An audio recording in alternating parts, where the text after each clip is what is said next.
When it comes to Thai vowels, sadly, near enough isn't good enough. A lot of people think that it's the tones that cause people to misunderstand maybe what they're saying, but the reality is that very often it's the vowels that make it more difficult to understand you. Now, I've spent the past couple of months trying to code my brain, the way I learn languages, into what you see at tools.crackinglanguage.com. The Thai vowels are actually in this beautiful logical system that just fit with Thai languages.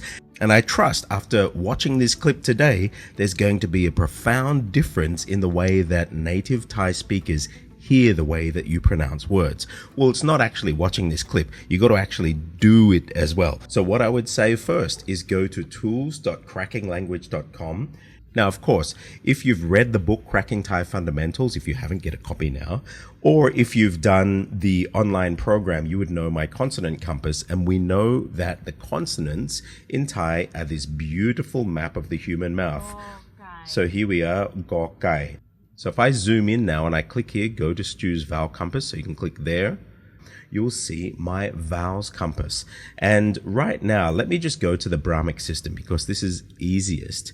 But there are a whole different bunch of layouts, and I'll just show you quickly the three core layouts for Thai. Now, we have the Brachic System, and that is the one that we just saw based on these, we call them vargas.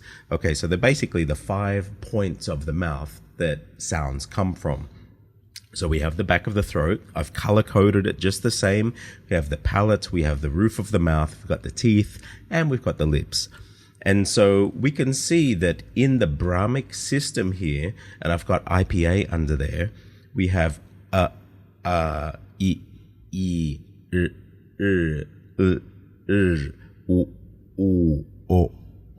You can see those have slowly made their way from the back of the mouth to the front. Now, this is the Brachic System in Sanskrit. Watch what happens when we turn it to Thai. Here, these are the Thai equivalents to the Brachic letters. If I zoom out, you can actually see it happen as I click. So here's the Sanskrit, here's the Thai.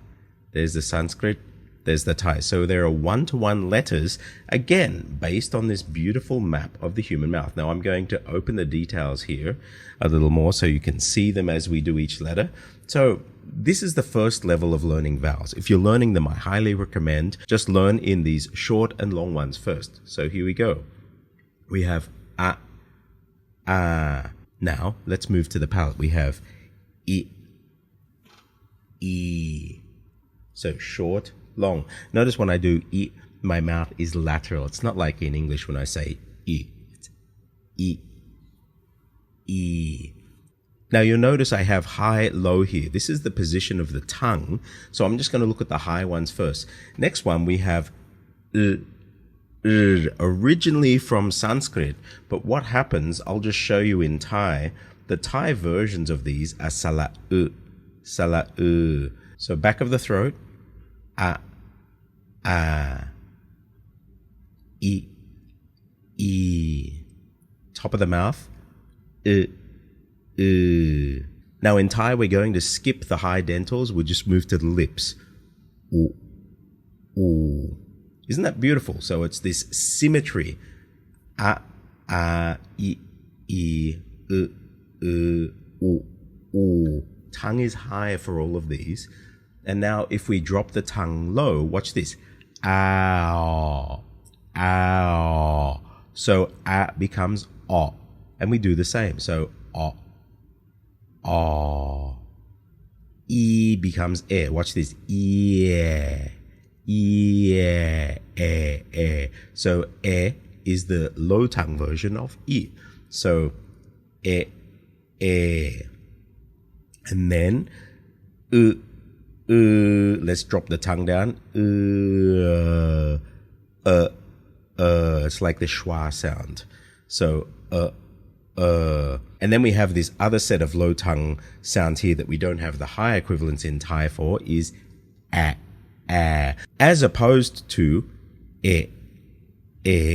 So e has one stroke, a has two strokes. Scroll up a little. O. Now notice here, this is something really key. With the u and the o. They are the same vowel. It's just the tongue is down. Watch this. U, o, u, o. My lips don't change. They're rounded. This is why this is in this labial section here. It's not o. So if you see an o representing this, it's not o. That would be this one here. And it's actually way back in the back of your throat. This is a totally different sound to this. So, o, o. So let's just go through the high ones, low ones, high ones, low ones. And it's almost like a meditative state that you're going to go in, just controlling high, low of your tongue and moving from the back to the front. Watch this. A, o, o, I, e, u, a, u, o.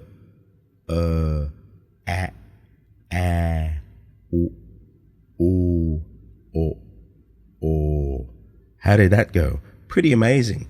And then we have these, what we call expanding and contracting.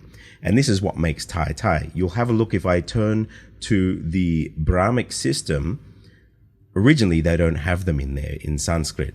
But if I turn back to Thai, and this is T-A-I as opposed to T-H-A-I. Okay, so T-A-I system, we have these expanding, we call them diphthongs, so compound vowels, and we have contracting. Now, what does that mean? Expanding means we go from the mouth closed and it expands open. So watch this. We have e. What is the sound? Yeah. Is it an A? Is it a schwa? It's just the expanded mouth from being contracted to a normal position. So watch this. Yeah. And then the next one is contracting. And so it is from this more open position to contracted. So I,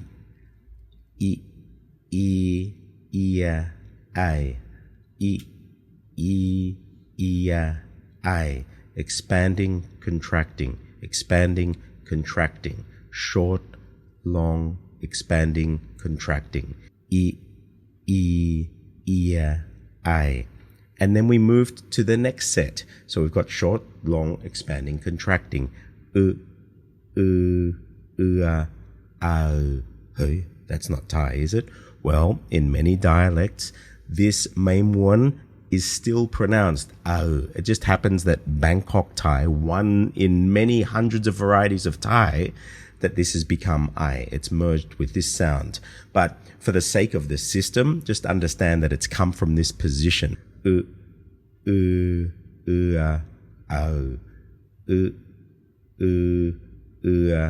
I. And then down to the lips. Ow. And with that, you basically have the entire vowel set in Thai. Up top here, we see this here, and this is what we call the anuswara in Sanskrit. So if I click here to the Devanagari, you can see here you've got the anuswara here. Now I know that you're saying, but wait a minute, I see many different vowel shapes in Thai. Why don't you have them here? So there are a couple of reasons. Let me just zoom in here. And so I've put this section in here where you have less details if you want. And you can actually turn on and off the phonetics so you can practice recognizing. Let me turn the phonetics on and I'll drop this down and you can see the forms. We have the independent form. We have the dependent form. So if I click the dependent form, you'll see here the place where you see this dotted circle here, or sometimes it's a line because sometimes fonts don't render. That's where the consonant goes. They've actually just used this o-ang as a placeholder here. And so independent, vowel on K, independent, vowel on K. You can see that the o-ang just swaps out for whatever consonant that you've got. And they also have final consonant versions. And so with the final consonant versions, you can see that, for example, the ua. If we look at sala ua just in its normal form, ua, ow, this ua. But supposing I had the word suway, it still is ua vowel. It's just got a y at the end. And so that would be a final consonant. And so here, you put your consonants. This final consonant would be a y, yo, yak, and the vowel here is actually this wawan consonant. It's just a shape that represents the sound, but the concept is this w vowel. Now, this is where we can use this tool that I've put in. Just click up the top here from any page and you can write. So, sui would be written, we have this is where the consonant sits. So, wa, yo, yak. So this is s, wa, yo, sui, sui. If you were to write that just as the normal vowel, well, then the vowel is this. This is your normal traditional ua. So if I just wanted to write the word sua, if that were a word, it would be saw, sua, that. But as soon as I want to make it sui, I need to cut this bit out here and put the yaw on there. I know some people are there screaming, but what about the other vowels? Because of how robust the actual writing system is in Thai, you can actually make short vowels by adding these, which look like sala'a at the end. That's like a staccato shortener. And so we can take these vowels here, ia, and make shortened versions of them, even though these words actually don't exist traditionally in Thai.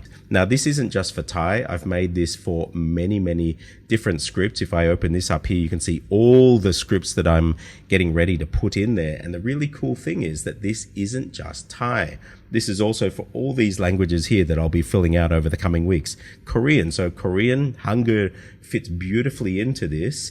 And you'll see the vowels come up soon, and they work just like Thai vowels. And I'll just say that for any of these letters that you pull up here, whether it's in this compass or the vowel compass, as soon as you click on a letter and you see its information pop up here, you can click here, whether on mobile phone or on desktop, and you can actually practice drawing it there. And you've even got this beautiful joystick here. You can move your letter over, draw, test it. You can get rid of the one that you just drew by clicking here. Or if you want to practice your memory, you can just get rid of the guide and then see if you got it right. You can input your own text here. So if I want to write even in Chinese, any language, let me just bring it into place here. So ni hao. And I've got all these different guides for you. So maybe if I knock this font down, ni hao, and I've made it detect the language that you're writing in. So you can actually look at all of the different fonts. So we're looking at Chinese now. So it chooses all these cool Chinese fonts for you so you can get used to abstract fonts. But if I come out of here and say I click back to my vowel compass and I go into Thai and I want to see what gum looks like, well, then I can just click here. You have gum in there, and then you can actually change the font to a handwriting font or one of these fonts that doesn't have the loops, or even Com or Lana script you've got in there, or a dotted font.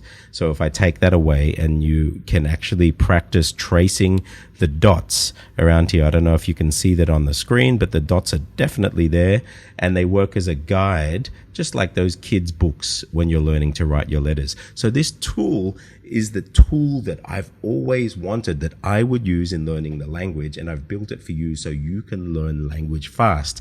Now, if you do want to get better at your language, whether it's Thai, Chinese, whatever language, especially tonal language that you're learning, I'm running live Mindkraft sessions starting probably from the Saturday after next. But all of the material is already in there in J-Academy, so you can start getting prepped, primed. Go in there and register now, and as soon as you've registered, you'll get an email from me, and I'll reach out, and we will set a learning plan for you. And it's really exciting because you see these tools here. There are going to be a lot more, and these tools are going to be designed for you because you're going to be the specimen learners that I want to build the most optimal tools for learning language. So come in, register for Mindkraft, start going through the material that's already there. It's a year's subscription, so you can already access the material, but we're going to be running live workshops in the coming 2 weeks starting, and they'll go for 4 weeks that we'll be meeting and going through and really getting your language into gear. I'm Stuart J. Raj. I'll see you on the other side.